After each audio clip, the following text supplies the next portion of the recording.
Hi there, welcome to Techruiter Talks 2. We're talking with Aaron McKee today. So I'm Richard Gale from Techruiter, and I've known Aaron for now a number of years. We've worked together as I was an internal recruiter in two companies you worked at Skimlinks and at Quantast, and now working with you a little bit at Blis. But thanks for coming on. It's a pleasure to be here, Richard. Definitely keen to see how things go and again, how we can talk about the hiring market in the UK and challenges you're seeing on your side and on our side, etc. Yeah, that'd be good. The UK isn't the only hiring market that you have experience with, though. You've been in the Valley, you've been in the Bay Area, and you've been in Europe as well. So it'd be interesting maybe to chat about the differences between all of those locations as well. Definitely. Cool. Certainly, if you're looking at a job in Luxembourg as a hiring manager, you might want to take pause. It's a very difficult hiring market. Oh, really? I thought it would be a buzz. Oh, it's a lovely place. It's a lovely place. Very few technical people there. If you, however, want a job in PricewaterhouseCoopers, I can introduce you to a few people as a consultant.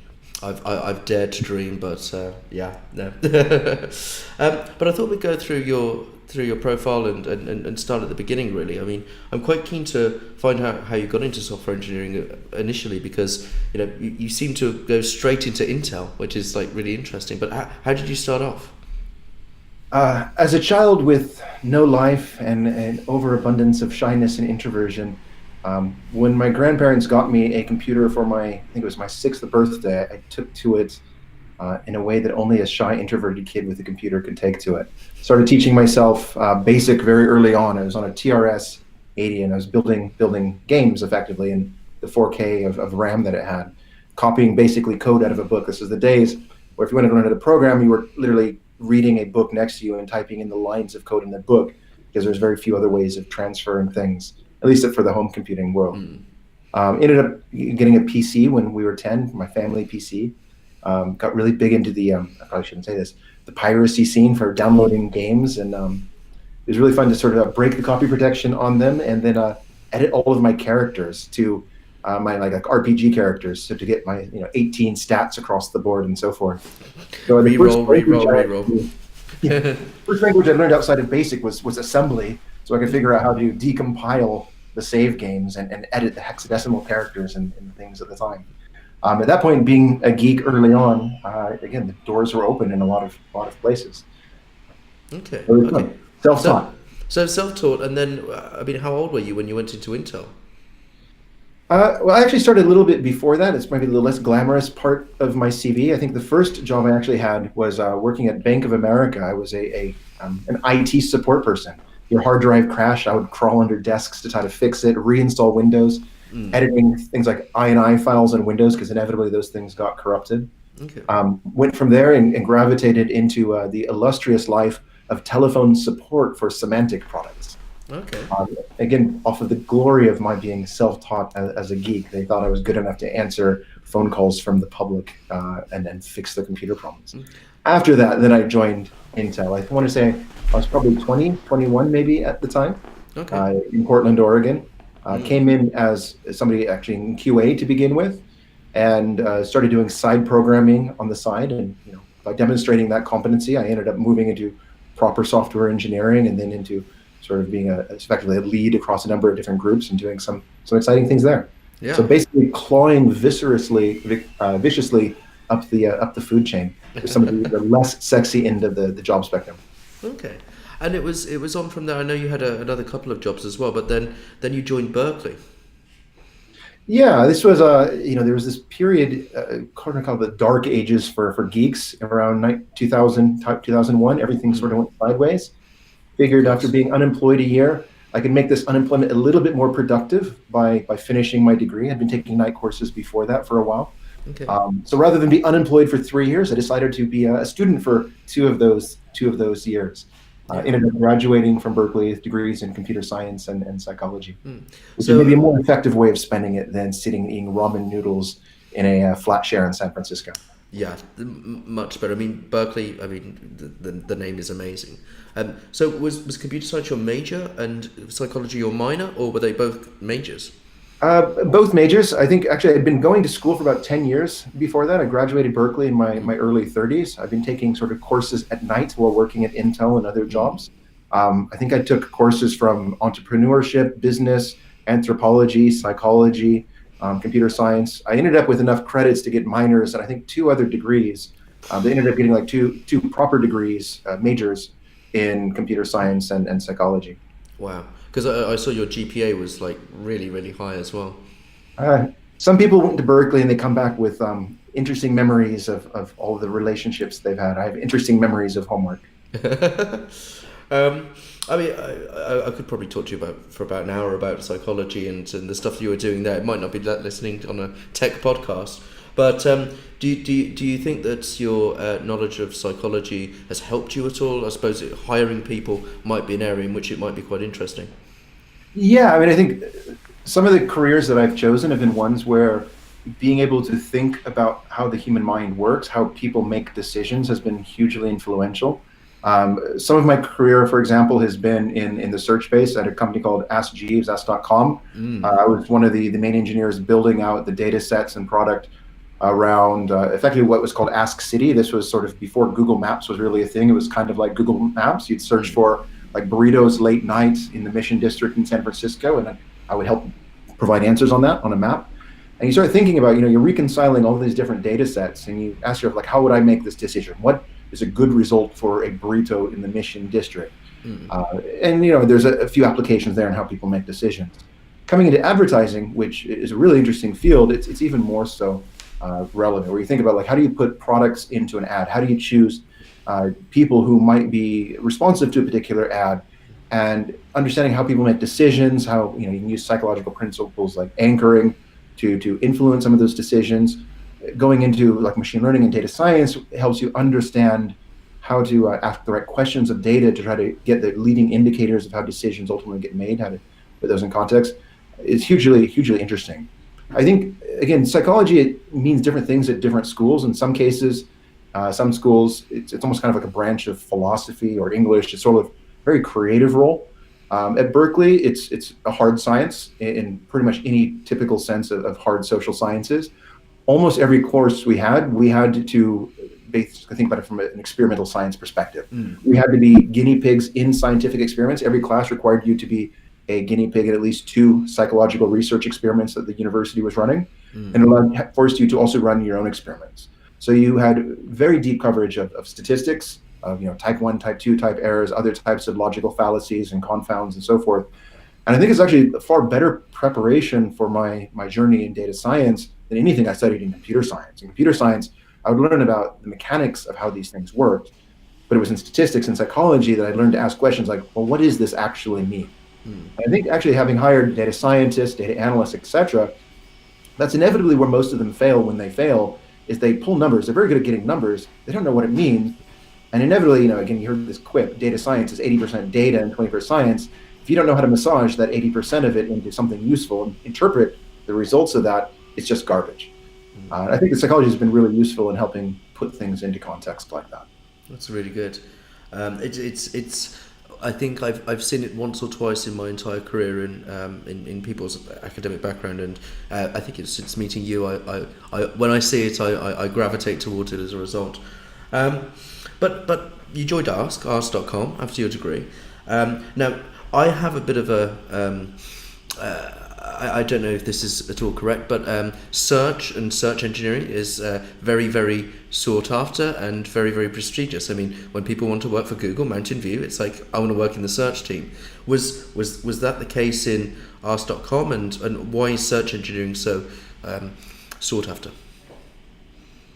That's an interesting question. I don't know if I have a perfect answer. I think at the time, I had a few opportunities on the plate that I was exploring, whether it was Google or Microsoft, a few others, and Ask.com.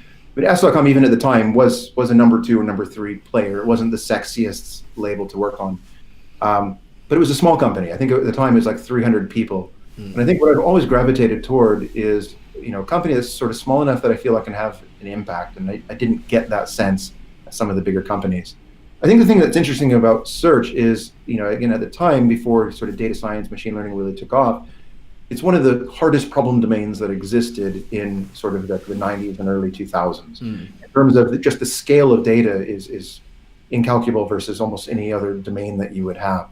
The ability to sort through structured and unstructured data and somehow make sense of that, to sort of find patterns in that, to figure out how do you provide the right set of responses.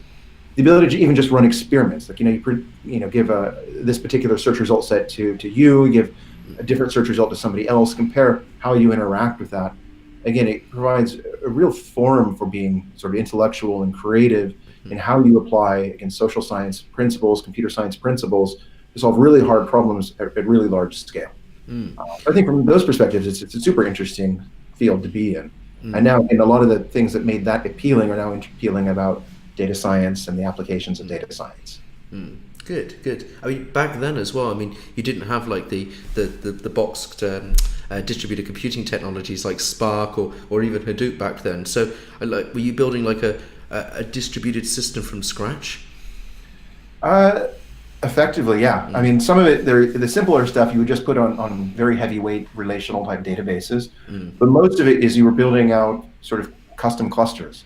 And again, the clusters have been around for a while in different forms. I think the way that we do clustering now with things like Hadoop and Spark, et cetera, makes life a lot easier.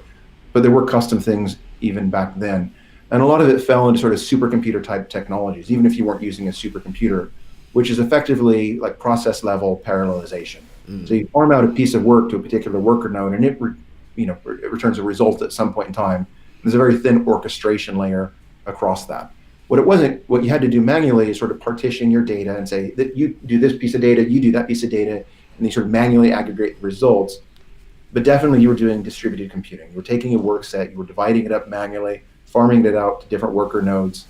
They were doing their bit of logic on it, and then you were aggregating those results a little bit manually. There's some framework infrastructure to support it, but it was a bit manual as well.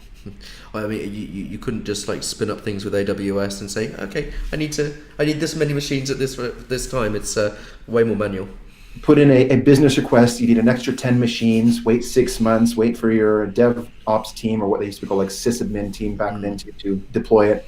It was a little bit more manual. Okay, good. But then you moved on from there, and you moved to our wonderful country, the UK. Why on earth did you move from San Francisco to London? You just get so much sun in your life, and you think, I've had enough sun for one life. I just need some dreariness for a few years. And the UK was an opportunity. I thought, yeah, that's a bit dreary. A little bit more seriously, I think most of my background was on the West Coast. I grew up in Portland, Oregon, and then moved in my early 20s down to San Francisco. Like many places, if you spend a decade there, you fall out of love with it. I think San Francisco is an amazing place to visit. It's a rather crappy place to live in both the literal and figurative senses of that, in terms of counting the number of piles of human feces on the route to work. But I think the bigger thing is, at the time, America was a very divided nation. It's only gotten worse. It just felt a little bit insane. And you get on a plane and you go 2 hours in any direction, and either you're in the ocean or you're still in America, and it's still basically the same. The UK had this program called the Highly Skilled Migrant Program, Migrant Worker Program, for which you just need to qualify for some particular point system. They're a pretty easy threshold to cross. And you can come over here on a unsponsored visa and work remotely. Okay. Thought it'd be fun to take it up for a few years, and I've been here for a decade. Good.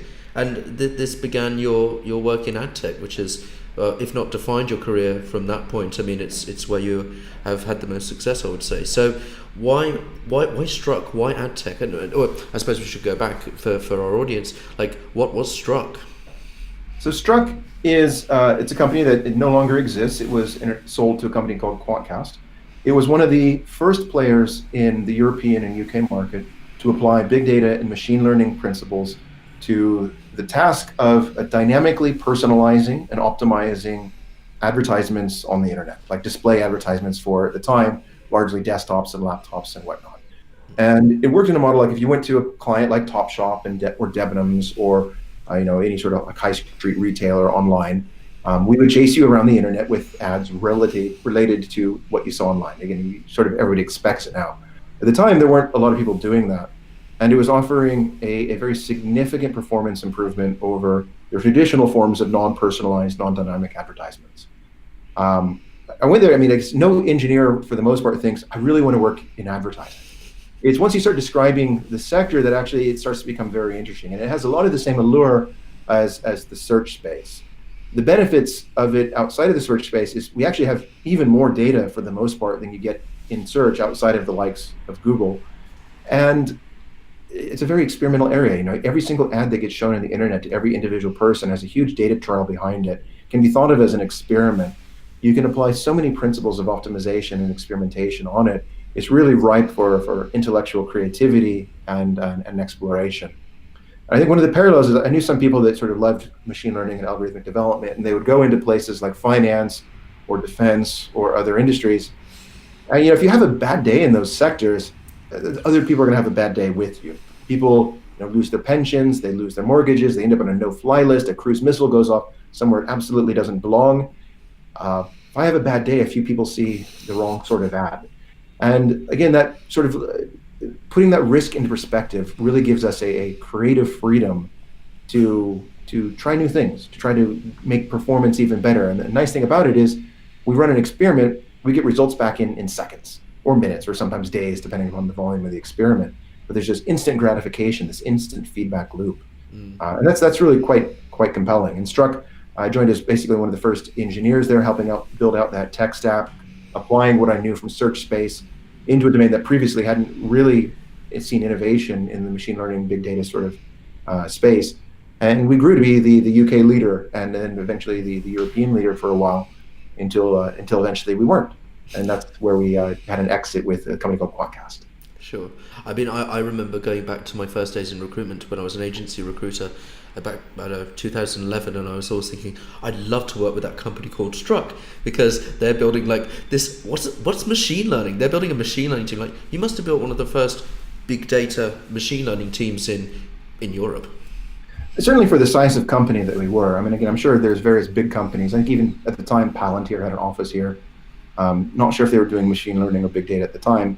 But as a homegrown UK business of a manageable scale where a person could join and actually have an impact both in defining the architecture of what we were building and then seeing the result, it was actually very easy for us to hire. And once we started describing what we were doing, it was probably one of the sexiest, most exciting places to work in London, at least for a good part of that journey.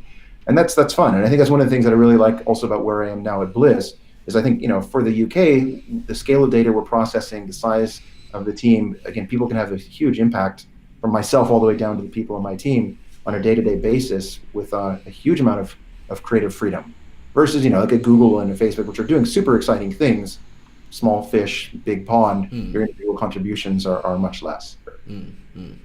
And I really loved your, and I always have loved your explanation on why people should join ad tech, because we do get people pushing back against us and saying I would never work in ad tech, but it was your explanation which showed me people don't get hurt with ad tech, they just get shown the wrong ads, and that's it's not that bad all things considered.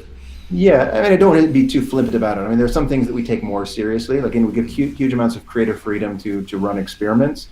But we don't give a huge amount of freedom to violate user privacy, to do dodgy, unethical things with how we treat data. Even back in Struq, before GDPR, we were very cautious of trying to make sure we clearly communicated to users around what was happening behind the scenes, gave people access to control. So it's not all being cavalier. There is obviously the ethical component on there as well. But within the scope of experimentation, that level of freedom was super exciting. Good. I suppose we could talk about Quantast, and we could talk about the other companies. I'm actually quite keen to get onto where you are right now at Blis, because I'm working with you a little bit, and we're doing you're doing some really interesting work in geolocation. But who are Blis? What do they do? So Blis is probably the global leader in the use of movement data to help brands understand their users and to reach them. There's a more savvy, polished elevator pitch, but I think that sort of gets to the heart of it. What we use data that people have consented to share with us, usually over mobile phone applications, and we'll get movement data as they use those apps that they've chosen to share the data with us and with the application.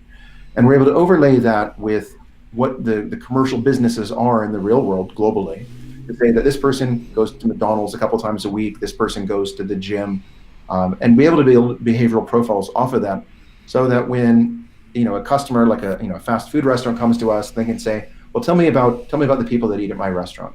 Tell me how they differ from the people that eat at these other restaurants that are kind of like mine. Tell me about the parts of the city that I don't have a shop in that I should have a shop in because I see people that look like my audience in there.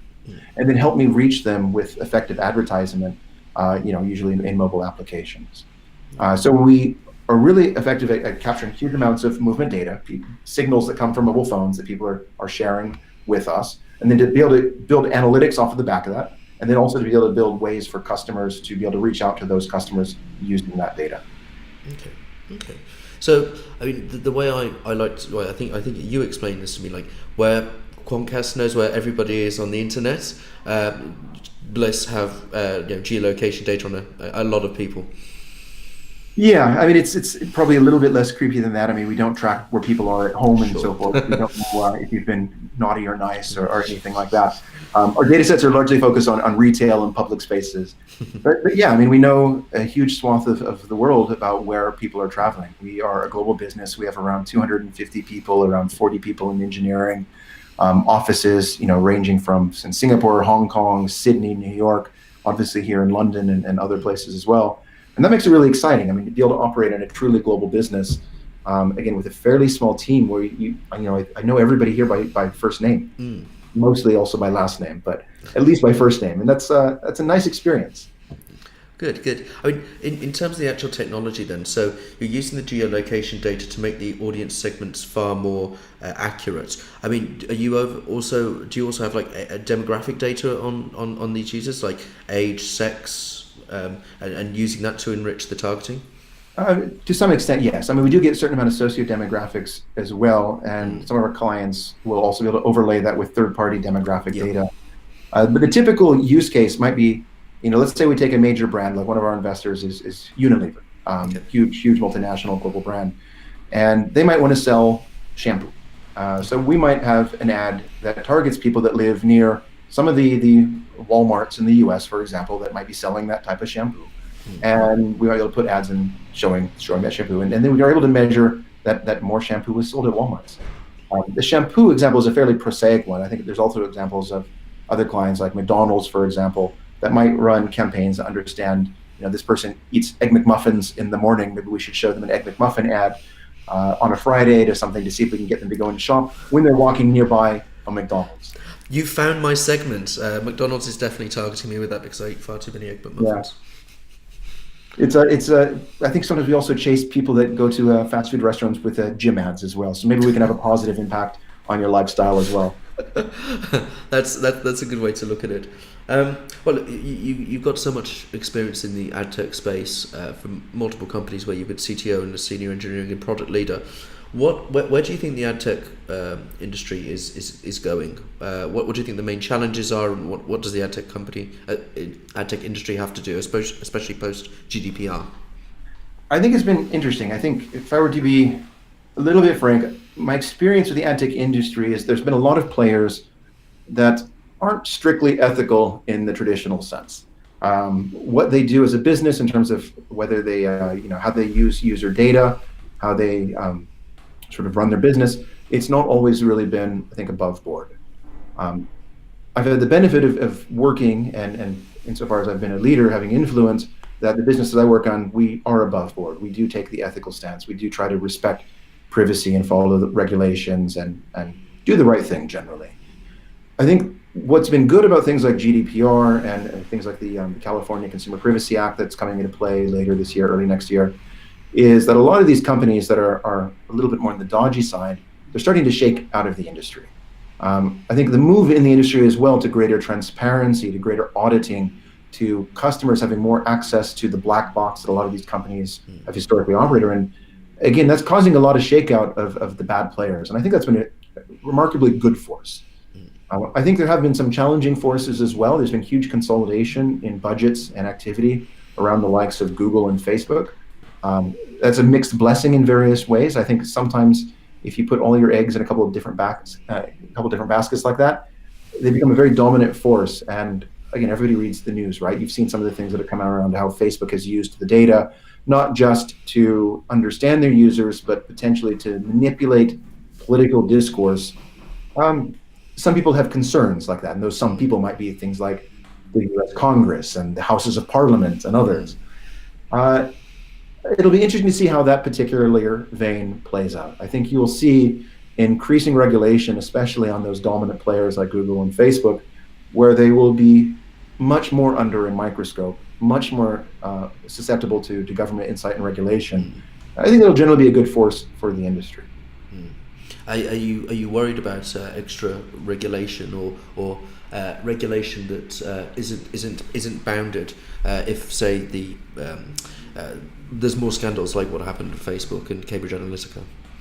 I mean, it's hard to complain, right? I mean, on one hand, I am also myself a geek and a privacy advocate. You know, I do believe that the government has a strong role to regulate, good behavior. I think the challenge comes into play when the people regulating it don't fully understand the technology or necessarily the commercial impact. I think with GDPR, it's safe to say in some cases, the scope of impact has probably exceeded what they might have expected.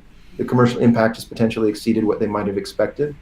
I think there's always a danger that, again, insofar as you're trying to find a balance between user privacy and commercial viability, if that pendulum balances in such a way not informed on sort of the science of the technology and so forth, it's not a great place to be. I know it's a little bit of word vomit. I guess the closest analog I come up with, and this is also a little bit politically sensitive, we're talking right now about this Irish backstop agreement. I think one of the things on the plate is let's come up with some technical solution to mitigate the Irish border. Right now, there's no technology on there, but that doesn't stop the politicians from saying, well, let's just have technology, some magical technology somewhere to put customs control on an open border.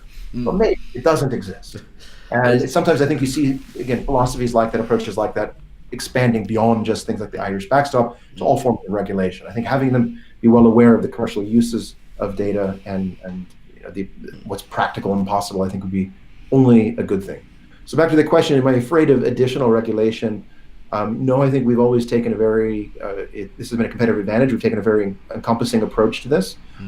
Quite a few of our competitors have gone out of business or left Europe because they weren't able to be as compliant as we are. It is certainly a danger if people are creating regulations that are devoid of the understanding of the impact of that. I think, though, the bigger risk comes from effectively the behemoths that control huge platforms.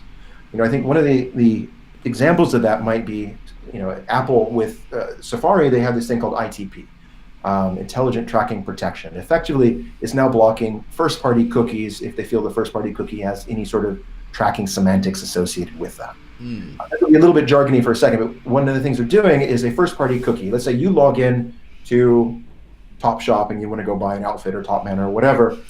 That login cookie is only going to be persisted, or the cookie for Topshop will only be persisted for 7 days. That means all of us are going to be forced to re-log into sites all the time because they're really trying to stamp out sort of any use of first-party cookies for ad tech players or analytic players and so forth. And on the surface, to a typical user, that sounds really good and really promising. The pendulum is swung quite a bit towards protection of user privacy and so forth. You might be able to put that into a slightly different context. Apple does not have a major business or revenue line associated with advertising. Their direct competitor does. So if they single-handedly squash the entire advertising ecosystem on iPhones, which are a dominant, part of the ad ecosystem, that doesn't really hurt them. It potentially helps them, and it really hurts their competition. So there's sometimes a cynical approach to how these companies roll out technologies and how they advocate for regulations that's not always putting the user honestly front and center in their thinking. I know I certainly wouldn't want to log back into allow first-party cookies every single time I went onto the internet. Good. I wanted to get onto data science a little bit in a bit extra detail because you've been working with great data scientists for years now, longer than most people in London. And I don't know about you. Have you seen any changes in the data science industry, say over the last 10 years? I mean, there's obviously new technologies, there's new machine learning methods that are being used. What are the biggest changes that you've seen since you first started looking for these folks at Struq? It's a remarkably sexy field now, and it used to be that there are very few people out there, and they were cut from a certain cloth. Very gifted people, maybe on a particular less social end of the spectrum sometimes. They were very special, and I don't mean that in any sort of nuanced way, but they were, unique. Engineers tend to be unique, and they were a little bit more on the unique end of that spectrum, which was brilliant because you saw a certain philosophy, a personality and philosophy coming through that. Again, I don't want to overgeneralize to this, but I think the demographics of that, both in terms of gender as well as personality, I think have shifted. It's now much more mainstream. You see people from all walks of life, all personality types coming into data science. It's a mainstream thing that's taught in university, and effectively everybody wants to play with data science. I interviewed the other day somebody who's been doing like Angular and JavaScript and says, really what I want to do next in my job is I want to play more with data science. Yeah. Brilliant. I love the ambition. So it's something that everybody wants. It's sort of like my own transition, being a geek in the 80s. I used to have to run home from school because everybody used to try to beat me up because I was the nerd. Now everybody can be a geek, and you look at somebody, you can never make a value judgment over, are they a geek or are they a banker or are they whatever. You can't spot what somebody is by looking at them. And the same is becoming even more true on data science, which is absolutely amazing that we're seeing a wider tranche of people in that field. I think one of the other shifts that we are starting to see more recently is actually a lot of data science teams can now skew a little bit more towards or data engineers or what I kind of call data science engineers, which is you don't necessarily need a PhD in applied maths to build models anymore. A lot of the models that most businesses will use will have an aspect of novelty to them, but probably a bigger aspect of applying good practices and patterns and well-known libraries to slightly custom domains. Almost every business that does any form of classification probably has a logistic regression model somewhere in their ecosystem. I think you don't need a PhD to necessarily understand how to deploy a logistic regression model, or a neural network, or deep learning models, or so forth. To understand it, you might need that, especially to optimize that for very special use cases, or to get the last 1% of performance out of it, you might still need that training. But there's a huge amount of off-the-shelf kit, whether it's the tooling provided by Google or Amazon or things in the Python ecosystem, where a reasonably clever computer scientist who probably has had some exposure to maths and potentially some exposure in undergraduate to algorithms and artificial intelligence can effectively apply these things and get what I kind of call the Pareto impact. They get the 80% benefit of machine learning with the 20% of the effort. So I think what you're finding is when a company needs to apply their first models or even their second models, they don't need to hire a bunch of PhD mathematicians. They can hire or find some really good, savvy, clever engineers with a propensity for maths and point them at this direction. There's a huge amount of supporting material on the internet, and they can be dangerous. They can be productive, at least over the short term, depending upon the problem domain they're in. And I think that's really empowering. That means everybody can be a data scientist. Every company can apply data science principles through some parts of their business. Okay, good. One thing that I'm certainly seeing in the last few years is a split between, I don't know if this is right, but what I would call classic machine learning, where you're looking at stuff like supervised and unsupervised learning methods, classification, clustering, and now we're moving into the sexy black boxes of deep learning. Every company is looking for something different, but are you using deep learning at Blis?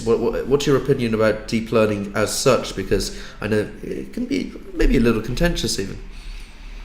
I've been in a few places where we've played with it, certainly. Skimlinks, where you and I worked together, Richard. We had a couple of people there that were playing with TensorFlow and even talking on the TensorFlow circuit. Some of them have gone to work at DeepMind, probably working in some way, shape, or form on TensorFlow. So far, and again, this might be biased from my own particular industry, I've not seen this used in production. Okay. Not in the companies I've been at. It's not to say that there aren't use cases for that, but in some cases it might be a more complicated use case or a more complicated implementation than, say, just doing like a logistic regression model or different types of optimization algorithm. It really depends on the problem domain. And if I were doing image classification, probably my first reaction would be, let's try out the Amazon or Google Vision APIs out of the box. But if I really needed to do that on my own, then potentially I'd go down like a TensorFlow or deep learning sort of approach. Other than that, though, I have not seen it applied in practice in the companies I've been in. Yeah, in some of the companies, including ad tech and in fintech, it's been the the opinion of the senior technology leaders not to throw a black box at something if a logistic regression will do. It's computationally extremely expensive and it's very opaque. Yeah, I mean, they say the same thing about logistic regression, but at least you can get, weights out and the individual features out by re-encoding it and so forth.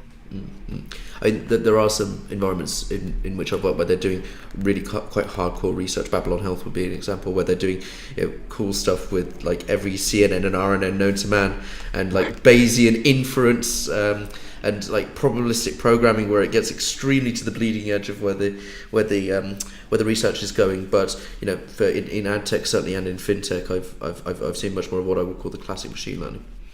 Yeah, and again, that might change. If we had to do, there's a range of things for which it could be applied.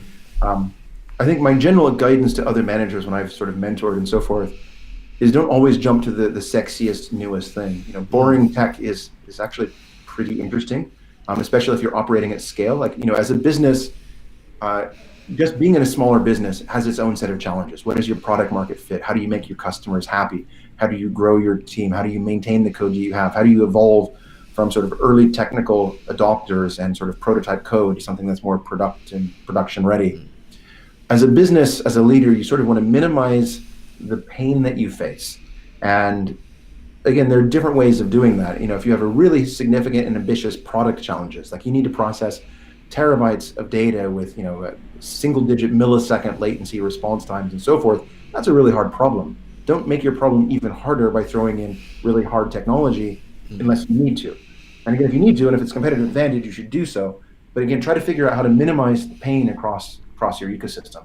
And again, if applying deep learning principles will give you a strategic advantage, then do so. If it won't, don't just play for the sake of playing. If you have other more interesting problems to solve in your business. Fanboy coding springs to mind, but fanboy machine learning. Yeah. I remember when we were at Skimlinks together, you had a really great engineering culture document in which you expanded on this kind of pragmatic approach as well. Yeah, I think, again, a lot of my philosophy comes back to sort of things that are now Valley cultural principles. And the heart of it, I think, would come down to broadly what would be called lean development, as espoused by things like the Toyota way and the lean startup and so forth. And it really focuses on the concepts of, one, building an MVP. Like, don't build more than what you need to get feedback on the product that you're building, but try to build things that are small but robust within the context of what you need to build them in. And get, this build, measure, learn cycle in where you get feedback into the product and you evolve it pretty quickly. And part of that build, measure, learn cycle and keeping that small is really making sure that the engineers understand as much of the business, as much of the customer pain, as much of the commercial pain in the industry as humanly possible. The more sort of translation layers that something has to go to between the customer and the person building the solution for that, the less likely you are to succeed. So at a business like Struq, for example, we didn't even have product managers for most of our history. We connected the engineers and myself directly to the internal and external teams running our business and our customers. And we did pretty well in that regard. And I see across other businesses, the more informed you can get your engineers, the more you can get them to feel about pain, the more you can measure them not on sort of, I want you, Mr. or Mrs. Engineer, to do task X, to more, I want you to solve problem Y. I think it creates a great culture in terms of motivation and morale. And then they understand why they're doing something, why it matters. There's nothing worse as an engineer to receive a JIRA ticket from somewhere on high and to implement this in a vacuum. I think, was it Brazil, they had like these vacuum tubes where sort of dictates would come through the vacuum tubes and whatnot. No, that doesn't make any sense, right? We want to build an engineering culture where engineers feel connected to their work, connected to the business and the customer, understand why. And we discuss and debate how we solve problems philosophically rather than as a manager team saying, go do this. And I think that's really powerful. And I think that was part of what we did at Skimlinks. It's part of what I try to do in some of the other companies that I've been at, is really ennobling and empowering and giving autonomy to the engineers because we trust them, because they understand the business, because they have a huge amount of freedom to solve really bold and ambitious problems. That segues quite nicely into how you hire great engineers, because what you're describing, people who can solve hard problems, in a perhaps undefined problem space, that goes back to what I've always considered a great generalist engineer, where you're looking for polyglots, people with broad technical experience who can solve problems without telling you, this is exactly how you build it, and this is exactly the technology you use. So, I mean, do you think there's a good overlap there? Yeah, definitely. I mean, I remember reading this Valve employee manual where they say they hire T-shaped engineers. I really like that. And I think sometimes they say, well, maybe it's E-shaped engineers. You hire, as you said, polyglots. You hire generalists, people who have a good foundation. Generally, I will hire people with like a software engineering or computer science background, not always, and then broad experience, and then potentially some area of depth where they really are the rock star, the unicorn, or the best person in the world for that particular domain. And again, what we're optimizing for is not, I need you to solve this problem that will continue to be this problem for the next 10 years. We're not looking for, you need to have 9 years of experience with Java and Spring and Hibernate and crap like that. We're hiring people who have some foundation because the problems we face next year will be very different than the problems we face this year. And wouldn't it suck if we had to fire everybody that we have next year because they have the wrong skills and we've hired for people who are just solving a particular problem. We don't want engineers that think that every problem is a nail and all they have is a hammer. So you hire generalists, people who are good at learning, who have the right foundations to apply sort of a holistic view of solving that problem. And I think that also makes it easier to keep them and motivate them, because when they start getting bored, and good engineers will get bored sooner or later, you can move them to another team, you can move them to a different problem, and you have faith and confidence that they will ramp up on that and then be intellectually stimulated at least for another 6 months, hopefully. Well, you've just rocked my world. I thought every single problem in the world could be solved with Scala, and you've just rocked my world there. You've talked to some of the engineers we've interviewed, haven't you? Well, I've spoken to a few of them, but I mean, this is an issue that at one of my former companies, Shib, said we were hiring great generalists, but we did happen to use Scala very heavily. I think Scala was one of the languages in which I saw a great deal of evangelism coming in, and people were very excited about Scala, that they were great to hire, but if they thought that Scala could solve every single problem rather than it being a tool in a toolkit, that might have been a bit of a yellow flag. Yeah, and I mean, what I often say is I tend to be very turned off by religion in engineers, and I obviously don't mean that in sort of the ethical sort of way. I think of an engineer much like an architect. Let's say, Mr. Gale, you win £1 million and you want to build a house. At some point, that would have been a nice house. These days, maybe that's not such a nice house, but it's still a house. And you hire an architect, and you have a plot of land, and let's say it's somewhere in the West Country, rolling hills or whatnot, and you want to build a lovely house on a farmland. And this architect comes and says, I've got the perfect house for you. I'm going to use this hammer. I'm going to draft it with this number 2 pencil. It's a great number 2 pencil. It's absolutely amazing. Look at the cardstock I'm using for the blueprint paper. It's beautiful. And here are the contractors I'm going to bring in to help build it. And they only use heat-treated lumber and so forth. And at no point has he talked about how the light's going to flow through your living room in the morning, or how you're going to see the fog out your back porch rolling over the downs. I mean, what you want to see when you're building a house is how this impacts your view of the world, how this gives you an emotional connection to something, that you're building something that has some sort of intrinsic meaning that is more than the sum of its parts. If I find an engineer and they talk about how much they love Erlang, that's brilliant. But if they don't talk about how they make customers happy, how they solve really hard problems, and that's intellectually stimulating, how they're accomplishing something that has value and purpose, again, I think I'd agree with you, that tends to be a yellow flag. I mean, we're not engineers because we love playing with tools. I mean, to some extent, that's true. I love playing with tools. But, I grew up playing with Legos, and it wasn't that I love little plastic bricks. I love building things. At heart, we hire engineers who love to build things. I personally like Meccano better than Lego, but I know that makes me part of the minority. So these great generalist engineers, what's the best way to interview them? Because everyone out there has their own interview philosophy and their own interview process. There are trade-offs in certain of them, but like one thing that you always said to me that's really stuck with me, and this is maybe just one part of your philosophy, where you didn't want any question asked that couldn't result in in a negative. Like there were no useless questions during the interview. That's something that's stuck with me my entire career. If you could talk about that, that'd be great. Yeah, I mean, it's more of a guiding principle than a hard rule per se, because sometimes it's hard to know. I've read 1 million job descriptions, and you've probably read 10 million job descriptions, and they'll inevitably have things on here like requirements, must know Agile, must know Git, must know Git flow. I mean, really? If somebody's only ever used Subversion in their life, are you really going to say no? Even if they've worked at Google and they've been brilliant in every single capacity, does this add any signal, or is this just noise? Yeah. And here's the other example of that. So, let's say you sit down and you talk to a perfectly good person, and maybe they spent all of their life in Hold for whatever reason. And I've been to Hold once, so I don't know anything about it. So maybe just treat this as a prototype. They're a brilliant person, but maybe Hold is not a technical hub, and they've only worked at boring companies. And you sit down, and in the first 30 minutes, you do what most companies and most people do. Tell me about your past projects. Tell me about your past companies. And you're sitting here thinking, God, this person is boring. They've never solved really hard problems. This is, get this person out of here. Well, put it in the context of what were the opportunities this person had. And it doesn't matter whether they worked on a super interesting project in the past or not. I mean, it's an interesting signal if they have.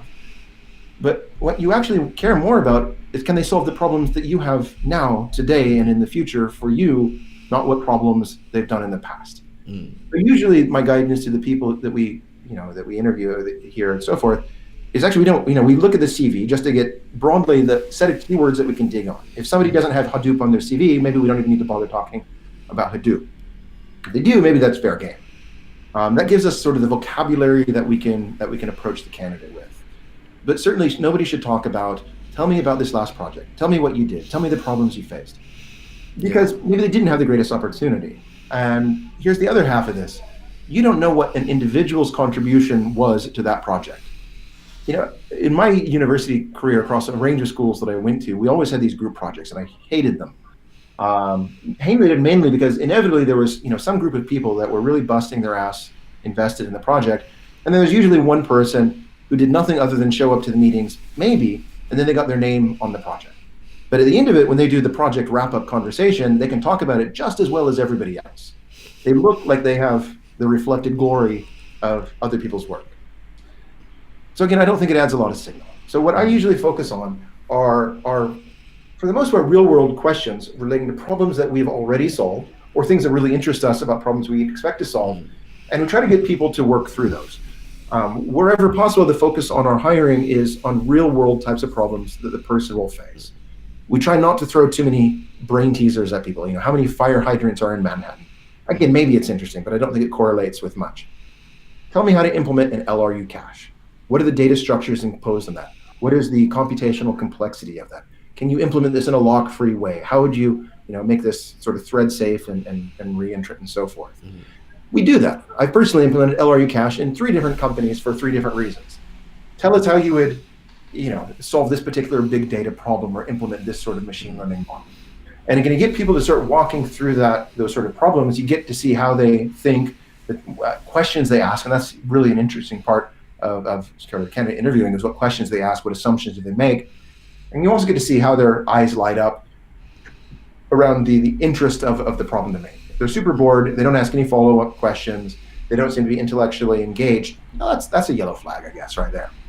We'll give them hard problems, something that you can speak to intelligently, and then see how they do. I remember your slight aversion to the highly abstract kind of systems design questions that could be asked, and your predilection to make it more real world. And I think that served us well at Skimlinks and at Quantast. Yeah, I think so. I think it's sometimes easy. I'd say, pretend you're the CTO of this business. How would you build it? And again, there's other ways of solving that. But systems design, I think, is relevant for all levels of engineer. Ideally, a junior engineer is also a systems designer, potentially at a slightly smaller scale with a little bit less experience. But hopefully, it shouldn't be completely theoretical and abstract. It should have purpose. I think when I've looked at more junior engineers and even graduates, I've always looked that they can intuit what a good design might look like, even if they don't have the real world experience to back it up, rather than just attack it with the technology that they learned in university. It's like, that's my SQL work there. It's like, what? That isn't appropriate. I don't know what it is. I think we solve it with Spark. Yeah, it's probably nowadays. It's like Spark solves everything. Yeah. Okay, good. I suppose we'll wrap up with this is a question I'm thinking about asking everyone, but this is one of the first podcasts that we're doing. If you could go back 20 years to when you were still on the West Coast and give yourself some advice, knowing everything that you know now, what would you tell yourself? I'd be stupid not to say buy Bitcoin and then sell it in 2018.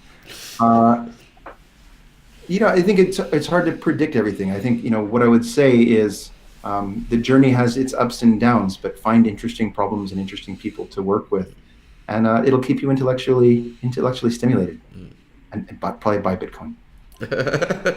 Yeah, I'm kicking myself.